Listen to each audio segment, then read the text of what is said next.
Friends, நான் இப்போ வந்து கீரை பருப்பு போட்டு வைக்க போகிறேன். அதுவும் முருங்கைக்கீரை, ரொம்ப சத்தானது.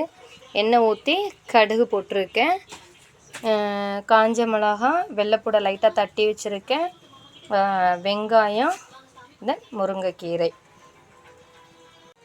பருப்பு ரெடி ஆகிட்டு ஃப்ரெண்ட்ஸ். பாருங்கள் எந்த அளவுக்கு வந்திருக்குன்னு. இவ்வளோதான். ஏன்னா நம்ம திருப்பி அடுப்பில் வச்சு குக் பண்ண போகிறது கிடையாது பருப்பை. ஏன்னா பருப்பை அடுப்பில் போட்ட உடனே நம்ம வந்து ஆஃப் பண்ணிடுவோம். இப்போ வந்து கடுகு வெடிச்சிட்டு அடுத்தடுத்த இதெல்லாம் போட்டுடலாம். பாருங்கள், நான் வந்து கடுகு, வெங்காயம், வெள்ளைப்பூடு, காஞ்ச மிளகாய் எல்லாம் போட்டுட்டேன். பொன்னிறமாக வரணும், இது வரைக்கும் வதக்குவோம். இது நல்லா வதங்கணும். நல்லா கலர் மாறிட்டு பாருங்கள். இப்போ வந்து நம்ம முருங்கைக்கீரையை அதோட சேர்த்துடலாம்.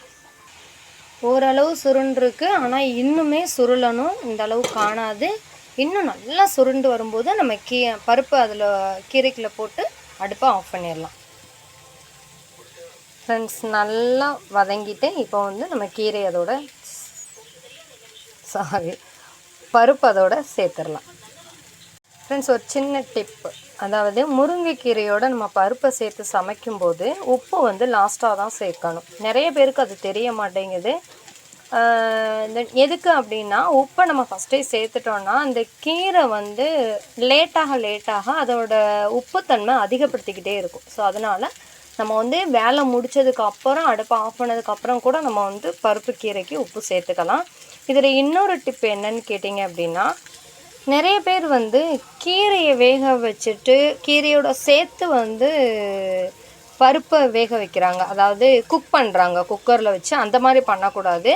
நம்ம வந்து பருப்பு தனியாக, கீரை தனியாக குக் பண்ணிவிட்டு அதுக்கப்புறம் ரெண்டையும் ஒன்றா சேர்த்துடணும். ஃப்ரெண்ட்ஸ், இந்த அளவுக்கு வதங்கினா போதும். இதோடு சேர்த்து நம்ம பருப்பையும் ஒன்றாக்கிடலாம். ஃப்ரெண்ட்ஸ், உங்களுக்கு இந்த வீடியோ பிடிச்சிருந்தா லைக் பண்ணுங்கள், சப்ஸ்கிரைப் பண்ணுங்கள். கமெண்ட் பாக்ஸில் ஏதாவது வேணும்னா சொல்லுங்கள், நான் வந்து வீடியோ பண்ணுறேன்.